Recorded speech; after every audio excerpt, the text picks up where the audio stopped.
Assalamualaikum warahmatullahi wabarakatuh dan salam sejahtera untuk kita semua. Kali ini kita akan membahas beberapa pertanyaan dari rekan-rekan kita, ya, itu seputar optimalisasi biaya kualitas, seputar efektivitas biaya kualitas ya. Itu kita gabung aja jadi satu karena pembahasannya sama ya. Jadi langkahnya bagaimana Pak? Terkait biaya kualitas yang optimal dan biaya kualitas yang efektif itu bagaimana Pak? Yang pertama kita petakan dulu produk-produk di perusahaan kita itu apa saja. Ya. Kemudian produk yang paling laku di pasaran itu produk yang mana? Ya. Cara lihatnya bagaimana Pak? Produk ini laku di pasaran dari total penjualan. Ya. Dari beberapa produk Anda, produk yang total penjualannya paling tinggi itu yang mana? Contoh, di situ ada 3 produk, kopi botol, kopi susu botol, dan susu botol. Ternyata unitnya yang paling tinggi adalah kopi botol. Ya. Jadi diutamakan produk yang laku di pasaran dulu. Kenapa Pak kok seperti itu? Karena kita tidak tahu anggaran biaya kualitas di perusahaan Anda itu terbatas atau anggarannya sangat memadai.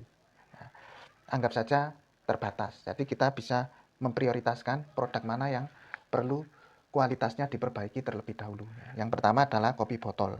Karena unit penjualannya paling tinggi yaitu 500. Kemudian kita bikin rincian total biaya kualitas. Mulai dari biaya pencegahan, biaya penilaian, dan biaya kegagalan. Biaya pencegahan ini bisa dikasih manual book ya. Kalau Anda beli barang-barang elektronik itu kan ada manual book. Manual book itu apa? Buku panduan, panduan penggunaan supaya tidak salah dalam mengoperasikan. Kemudian kalau biaya penilaian itu kan ada pegawainya yang quality control itu kan. Kemudian ada biaya kegagalan. Biaya kegagalan ini bisa dari kegagalan internal maupun dari kegagalan eksternal. Kegagalan internal itu human error ya biasanya. Makanya di perusahaan-perusahaan itu ada istilah zero defect atau kesalahan nol ya, untuk meminimalisir biaya kegagalan ini ya. Kemudian biaya kegagalan di sisi konsumen ya, biasanya itu ada garansi, garansi 6 bulan, garansi 1 tahun, garansi 2 tahun, 5 tahun ya. Itu tergantung kebijakan masing-masing perusahaan. Garansi yang ditanggung perusahaan ya, itu merupakan suatu biaya yang sudah disendirikan ya.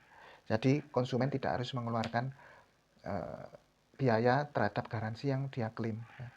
Garansi itu masuk ke biaya kegagalan bisa ya. Kemudian dari situ Anda bisa otak-atik ya. Biaya pencegahanmu berapa, alokasi biayanya ya. Biaya penilaianmu berapa, kemudian biaya kegagalanmu dianggarkan berapa ya. Jangan lupa selain nominal juga dipresentasekan. Harus ada presentasenya biar kita tahu ya berapa persen sih dari total biaya yang paling mendominasi ya. Nah, kemudian kalau sudah membuat biaya itu kita juga bisa mengotak-atik ya. Mengotak-atik bagaimana maksudnya Pak? Kayaknya misalnya, kayaknya dari ketiga biaya itu salah satunya bisa dikurangi. Ya, silakan. Nah, itu Anda pakai opsi 2. Nah, apa yang mau Anda kurangi apa? Ya, bisa ya, nanti.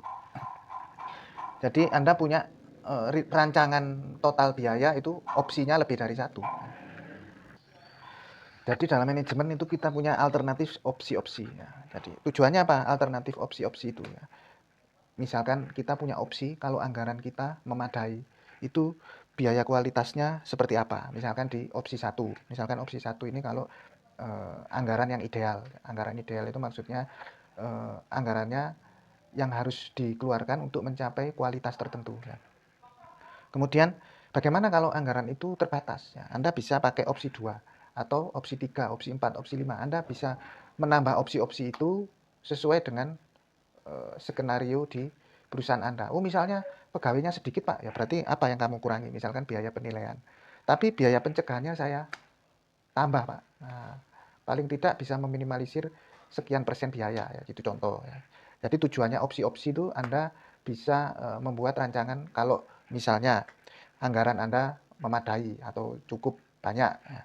Itu bisa di opsi 1. Opsi 2 kalau pegawainya terbatas. Opsi 3 kalau anggarannya kurang. Opsi 4 kalau bagaimana gitu ya. Jadi tergantung situasi dan kondisi di perusahaan Anda.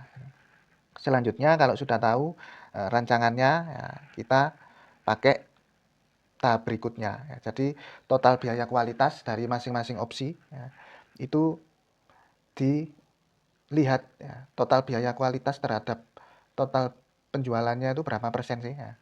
Nah, jadi Anda mengeluarkan biaya untuk kualitas itu berapa. Kemudian total penjualanmu menghasilkan berapa rupiah ya. Dari situ total penjualan dikurangi total biaya. Itu keuntungan perusahaan. Keuntunganmu misalkan 77 juta. Itu berapa persen berarti? 77 juta itu berapa persen? Oh, itu biayanya itu 18,20% itu biayanya. Jadi eh, dari total penjualan 95 juta, ya, itu biaya kualitasnya 18%. 18%-nya itu biaya kualitas. Mungkin di opsi 2, opsi 3, opsi 4, ya, prosentasenya itu akan bervariasi. Ya. Anda mungkin bisa cari prosentase biaya kualitas yang paling kecil. Ya. Yang paling kecil tapi optimal. Maksudnya apa? Keuntungannya paling tinggi, ya, tapi presentase total biayanya itu rendah. Ya. Jadi biayanya rendah, presentasenya rendah yang di kolom D itu. Ya. Tapi di sisi keuntungan itu paling tinggi di kolom C. Ya. Nah, itu bisa dicari dari situ. Nanti kan kelihatan opsi-opsi yang Anda tampilkan itu keuntungannya yang paling tinggi mana. Ya. Ada di opsi yang mana. Ya, lihatnya di kolom C, ya, itu paling tinggi atau paling rendahnya di situ. Kemudian biayanya yang paling tinggi atau paling rendahnya di situ. Ya. Jadi Anda bisa memilih dan menyesuaikan dengan kebutuhan.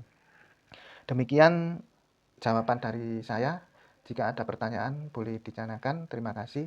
Wassalamualaikum warahmatullahi wabarakatuh dan salam sejahtera untuk kita semua.